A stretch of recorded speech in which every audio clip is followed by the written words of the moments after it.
This is the Experience Pros Radio Show. Got an opinion or want to ask us a question? Email radio@experiencepros.com or message us on the Experience Pros Facebook page, and we'll interact with you live on the show.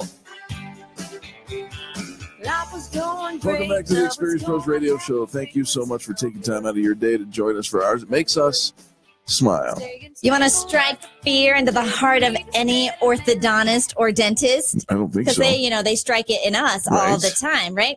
Try do-it-yourself orthodontics. What? Our next guest says do-it-yourself treatment is one of the worst orthodontic mistakes you can make. Dr. Jamie Reynolds. You can find Jamie at www.askdrreynolds.com. They say a new and unfortunate fad in healthcare is DIY treatment. Now, I've had braces. I can't even imagine that somebody would want to try and do something like this at home. I didn't realize it was a fad. You want to try? Dr. Reynolds, is this really a thing? Good afternoon, guys. Thanks for having me. It's great to have you. Is this really a thing? People are trying to do their own orthodontia? Yeah, believe it or not, it's been around for 30 or 40 years. Good Morning America did a story about a guy who tried some do-it-yourself braces about 30 years ago and has spent the better part of the last 30 years and about $35,000 at the cosmetic dentist office trying to fix it. Ooh. And so now with the advent of the internet, it's a great way to spread ideas. But the problem with the internet sometimes, especially when it comes to healthcare, is that, you don't really know if the ideas are good ideas or not so good ideas or really bad ideas, but they're readily available. Well, let's just put this thing to rest right here, and we can spend the next 10 minutes talking sports. Don't do it yourself. Okay, what is DIY orthodontics? So you have a couple different types. You have the child that really wants braces, and for whatever reason they don't have them, so they make their own little wire contraptions just to kind of look like they have braces. And then, that's cute and fun. And I think, my daughter's tried to do it before. And then there's the concerning one, which is where they actually try to move teeth.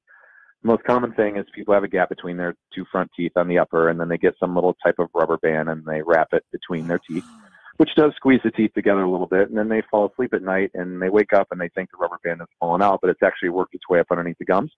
I put another one on, and then the next day another one, and then the next day another one. No.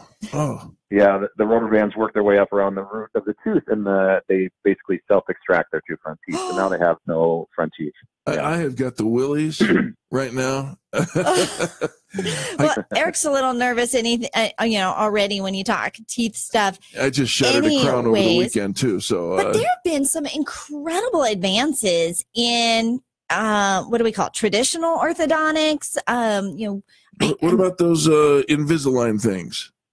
Yep. So cosmetic dentistry and cosmetic orthodontics in general, really a revolution. The biggest name brand in orthodontics is something called Invisalign. It's a series of clear plastic retainer trays, each one slightly different than the one before, and they can gradually straighten your teeth. There's been big advances in clear braces. You can get braces on the inside of your teeth. There's some physiologically accelerated treatment, so that instead of taking 2.5 years, you can have treatment, even complicated treatment, done in 6 or 7 months. So there's lots that's changed from sort of your mommy and daddy's orthodontics, if you will. Okay, right. So I know there's probably places where you could just order those trays, like the Invisalign type trays, and just order a Keyword set. Is type, not administered by the dentist or orthodontist. Right. How I remember when I had braces when I was a kid. My kids have all had braces. You had to go see the orthodontist. I don't know, pretty often to make sure that their teeth were moving in the right way and make adjustments. Get more aggressive, pull back, and there was a lot of monitoring. Why is it that people think that they don't need that monitoring? Where's the mindset and why they're trying to do this themselves? I'm not sure. Again, with the advent of the internet, it's not just orthodontics. There's lots of people that, Home Depot is built on the do-it-yourself type of thing. Why spend $10 when I can go and spend $70 and build it myself? Right. In a whole weekend and then pay somebody extra, right? Right, to fix it. So, and it's not a good idea to try to use stuff that you buy at Home Depot on your teeth or any healthcare means. And so, I think people think that, moving the teeth is a lot easier than it is, so that it seems like it should be relatively simple. But it's actually pretty complicated, and there's a lot of stuff that can go wrong. And then if you've ever had like you said, you just had a crown. If you've ever had a crown or a filling and it's been off just by the fractionest of a millimeter, all of a sudden you get this horrible toothache. Yeah. And so, if you move your tooth in the wrong spot, it can do it. And then what a lot of people don't think, they think about doing one thing, but they don't think, if we were playing chess, they'd only think one move at a time, not like 3 or 4 moves in front. So anytime you move a tooth, it's going to move back unless you have some sort of retainer. So you need to deal with that. Even if you were able to close space between your teeth with a rubber band, then what? It would just open right back up again. So it's a lot more complicated than it seems. Dr. Reynolds, one of the things that I have heard is that there are courses for dentists that they can take, like, say, over weekends to gain a license. Is this true? And if so, how do we know who's on the right side of the service, or the professional service industry? Sure. So any dentist can do any aspect of orthodontics or oral surgery or root canals or whatever. They're just not technically allowed to advertise themselves as an orthodontist or a specialist unless they are one, but that, people are very deceptive in that way. So a good rule of thumb is if you want to see a specialist, and the specialist has the most experience of anyone, they really limit their practice to one thing. So if they do your teeth cleaning and your fillings and also your braces, I hear a lot of people say, my dentist is an orthodontist too. They're not. They likely have taken some sort of extra education. Now, to be clear, there's some general dentists that do a really good job managing which cases they can handle. Some have taken enough additional education when they do great uncomplicated cases. Most can do some of the easy cases. The key is to understand what you're getting and who you're getting it from. So if the provider seems deceptive in any way about their qualifications, then it's best to find an orthodontist. You can go to the American Association of Orthodontics site, or just see if they have an orthodontic degree or additional initials like MS after their name. All right, so Dr. Reynolds, where'd you go to school? I'm a Michigan guy.